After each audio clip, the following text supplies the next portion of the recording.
जिस तांत्रिक के श्राप से कोई नहीं बचता था, जिसका नाम सुनते ही पूरे गांव की सांसें थम जाती थीं, उसी तांत्रिक ने एक शिष्य को देखते ही श्राप दे दिया। तू कल का सूरज नहीं देख पाएगा। पूरा गांव स्तब्ध रह गया। ये साधारण शब्द नहीं थे, ये मृत्यु की सीधी घोषणा थी। दिन का समय था। समर्थ गुरु रामदास जी का एक शिष्य भिक्षा लेने गांव पहुंचा था। वह घर घर जाकर शांत स्वर में पुकार रहा था, समर्थ गुरु की जय, भिक्षाम देहि।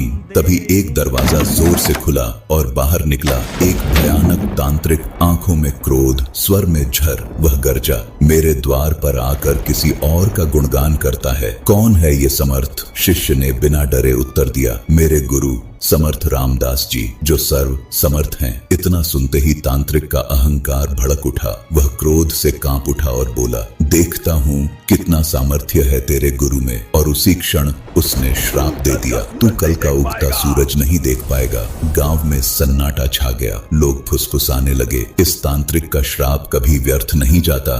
शिष्य भारी मन से आश्रम लौट आया। आश्रम पहुंचा तो गुरुदेव मुस्कुराकर बोले, भिक्षा ले आया? शिष्य की आंखें भर आईं और कंपकंपाती आवाज में बोला, गुरुदेव, भिक्षा में अपनी मृत्यु ले आया हूँ। सब कुछ सुनकर भी गुरुदेव शांत रहे और बोले, अभी पूरी रात बाकी है, चिंता मत कर। रात्रि आई। गुरुदेव ने कहा, मेरे चरण दबाओ और याद रखना, चाहे जो हो जाए चरण मत छोड़ना। रात का पहला पहर आया। तांत्रिक ने सोने चांदी से भरी देवी भेजी। देवी बोली, यह सब ले लो। शिष्य ने दृढ़ स्वर में कहा, देना है तो यहीं आकर दीजिए, मैं गुरु चरण नहीं छोड़ सकता। देवी लौट गई। दूसरा पहर आया। तांत्रिक ने माँ का रूप भेजा। वह बोली, बेटा गले लग जाओ। शिष्य की आंखें नम हो गईं, पर बोला, माँ आप यहीं आ जाइए, मैं गुरु चरण नहीं छोड़ूंगा। माँ का रूप भी असफल रहा। तीसरा पहर आया। यमदूत प्रकट हुआ और गरज कर बोला, चल तेरी मृत्यु का समय आ गया। शिष्य गरजा, काल हो या महाकाल, मैं गुरु चरण नहीं छोड़ूंगा।